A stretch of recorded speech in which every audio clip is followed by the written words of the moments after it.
Agent të BKH-s kanë shkuar në zyrat e një prej kompaniveve të Klodian Allajbeut, i njohur si biznesmen që merrej me pra ka në pronësi disa prej spitaleve më të rëndësishme në vend. Për të folur mbi këto hetime dhe mbi procedurat dhe çfarë fshihet realisht pas këtyre, po themi, hapave të BKH-s, kam të ftuar në një lidhje direkte avokatin e njohur Nduhet Pjetra. Avokat, faleminderit shumë për intervistën. Faleminderit juve. Avokat, kemi pasur, po themi, kontrollet të agentëve të BKH-s në një prej kompanive të Klodian Allajbeut dhe gjithashtu dhe në një shtëpi që nuk është saktuar ende se kujt i përket. Atëherë na pak si vonë ka hyrë spaku te ky, po kjo ishte një nga ata që po rezistonte me çdo kusht, sepse spaku godet gjithmonë aty ku ka shumë deg. Çfarë do thotë që te ky Klodian Allajbeu janë të implikuar shumë politikanë. Dhe për këtë arsye, prandaj thasha shumë, ka hyrë shumë vonë, po janë politikanë të djathtë dhe të majtë, të cilët kanë interesa të përbashkëta. Siç e thash edhe një herë, brenda këtyre bizneseve, të cilët janë përfaqësues, Klodian Allajbeu është i qetë sepse në mesin e interesave të tij dhe të spitalit të tij ka politikanë të djathtë dhe të majtë. Dhe ai është krejt komod në atë vetën deri tani. Tani që spaku hyn fuqishëm, mendoj që do zbulojnë edhe linjat e lidhjes të politikanëve me spitalin amerikan. Por duhet të them edhe një gjë, që spitali amerikan ka qenë një nga spitalet më problematike, ka pas vdekje, ka pas mjekime të pakujdesshme, ka pas shumë arsye të cilat qytetarët e shkret ju kanë mbyll gojën në mënyrë që mos të bëjnë kallëzime penale e tjera. Edhe ato kallëzime penale që janë bërë kundrejt këtij spitali janë mbyll nga prokuroria kundrejt gjithmonë prej komandës të politikanëve. Pse avokat, pse ka qenë kaq i fortë, po themi, ky Klodian Allajbeu dhe është që dhe ju thoni e kanë mbrojtur politikanët. Po ne po shohim që realisht vetë politikanët ndodhen para spakut. Pra, kush po e mbron tani? Po mirë, nuk janë gjithë politikanë, janë politikanë që janë larguar, që janë më sot deputet dhe ata që janë. Dhe vërtet ata po shkojnë politikanë, por ama mbrojtja dhe marrëveshja dhe biznesi nuk është se ka filluar tani, ka filluar që para 2016 me spitalin amerikan. Dhe të gjithë ata mjekët që punojnë në spitalin amerikan, për mua, nëse dëni mendimin tim personal, duhet me injekt penalisht, sepse janë ata mjekë që bëjnë vepër penale. Cila është vepra penale që bëjnë? Ata në momentin që i thonë qytetarit që shko në aprit tek spitali amerikan, se atje je më i sigurt dhe më mirë, që këtu është vepër penale. Pra, nuk favorizon, nuk favorizon krejtësisht veten, po favorizon të tretët në këtë linjë. Dhe favorizimi i të tretëve në këtë linjë është vepër penale. Nuk do thotë që ti ke marrë lek, po i ke dhënë mundësinë atij tjetër që të fitojë lek nëpërmjet këtij veprimi tan. Kështu janë edhe gjithë pathuajse pjesa më e madhe, 80-90% e mjekëve të Shqipërisë, të cilët japin receta kot qytetarëve të shkret, shkon merr këtë ilaç, dhe atje shkon e merr përqindjen tek farmacia. Prandaj ky vend ka nevojë për ta trondit një herë mirë. Nuk është e nevojshme që të merremi çfarë i bën atij Klodianit apo një tjetrit e tjetrit. Ktu është gangren. Mjekësia është përfituesit e drejtësisë janë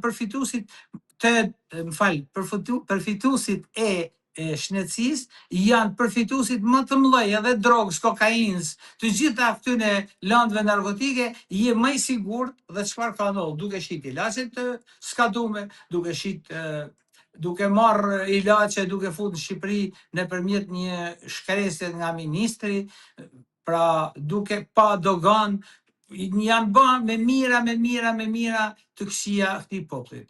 Dhe tani për mendimin tim, gjunahi i këtij popullit inshallah ju merr shpirtin tyne që i kanë marrë shtypun deri tani.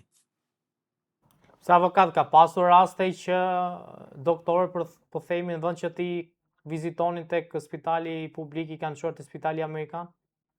Po të gjithë, nuk ka si pas një. Të gjithë ata mjekë që punojnë deri në orën 4 tek spitalet e shtetit, ata shkojnë e punojnë në spitalet e private, masdite dhe me orë të tëra. Dhe ata nuk kanë pas pra asnjëherë interesa tek shteti. Tu fajin e ka dhe shteti, sepse paga e mjekut, për shembull, nuk është një ka 100.000, 800.000 milion lek, sepse ai merr 15.000 euro për një operim, që po ta bëjnë shtet, ai nuk e bën çdo, nuk merr as i lek. Prandaj shkojnë e bëjnë atje.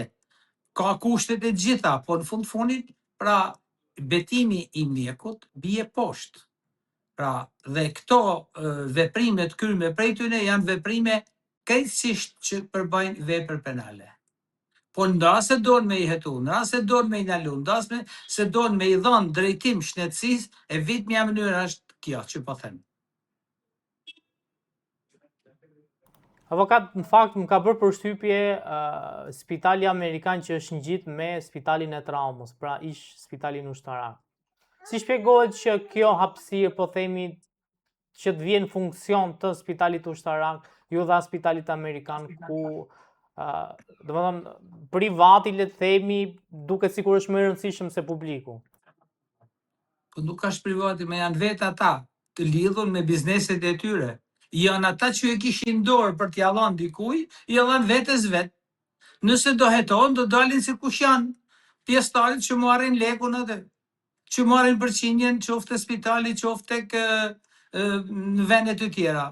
Pra automatikisht është krejtësisht e thjeshtë. Dhe as më tepër që të gjithë këta spitale janë afër spitaleve të qoftë te Nën Tereza, qoftë tek spitali tek ushtaraku. Pra janë postafat në mënyrë të tillë që distanca mes tyre të jetë shumë e shkurtër, që mos lodhet edhe mjeku me shku te spitali privat, pra të shkojnë direkt pas asaj. Dhe ai nuk bën asnjë punë gjatë ditës aty, rrin i shtrirë, bën një konsult, por ama punën e fillon në orën 4 te spitali privat. Nuk është se e fillon në mes në orën 8 ose 9 tek spitali i shtetit. Avokata, do shkojnë hetimet deri në fund, keni besim? Tani besimi është, po nuk është besimi tek ta, që t'jemi të saktë. Besimi është tek tjetër kush. Pra, ne në qoftë se do na lanë Amerika, na ka lënë edhe Zoti, si thonë. Por ama në këtë raste Amerika po kërkon me çdo kusht që ta zbërthej këtë politikë të çelbur që ka sot në Shqipëri.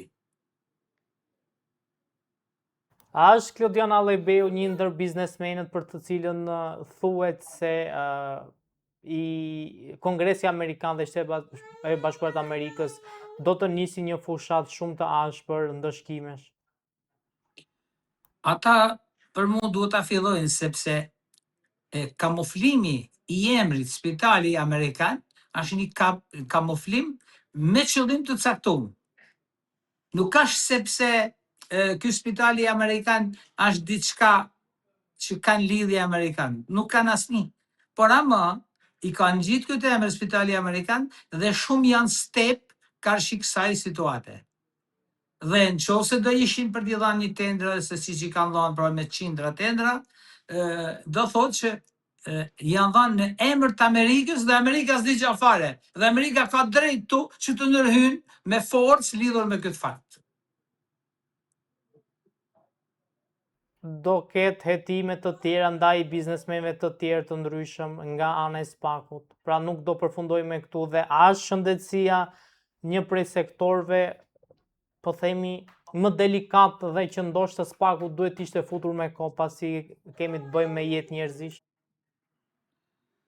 Po normalisht ne dim dhe jemi koshient që pra spitalet janë në shërbim të bizneseve të politikanëve, të cilët hapen spitale private, klinika private, dhe nëse e ke parasysh sikur në ato vitet 90 e sa filluan në çdo fund pallatit nga i lokal, kështu është bërë dhe Tirana sot me klinika, me çfarë të mund ty me vetëm për shëndetësinë, për të ardhur në ndihmë atyre dhe investojnë për ta pengu ndihmën tek spitalet.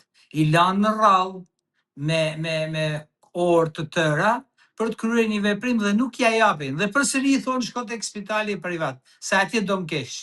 Të gjitha këto janë fakte dhe prova të cilat pra i ka hek gjithkush në korriz. Edhe unë, edhe çdo qytetar shqiptar. Avokat, a duhet ndarë që një doktor të punoj vetëm te spitali o shtetit o privat? Nuk ka të thanun, ligjërisht ligji e ka parashiku, kushtetuta ka parashiku, por në qoftë se ky mjeku thot që shko se do takon tek spitali i tjetër, këtu është vepër penale. Por jo se mund ta ndalosh për ta ndaluar që të ushtrojnë aktivitetin e tij privat. Asnjëherë. Por shteti po të don, organizimi i tij e ban të tillë atë që ja heq mundësinë duke e organizuar në forma nga më të ndryshme që mos ketë mundësi të shkojnë të punojnë në një spital tjetër. Pra avokat, a ishte qasje e gabuar e qeverisë shqiptare lidhur me partneritetin publik-privat në shëndetësi?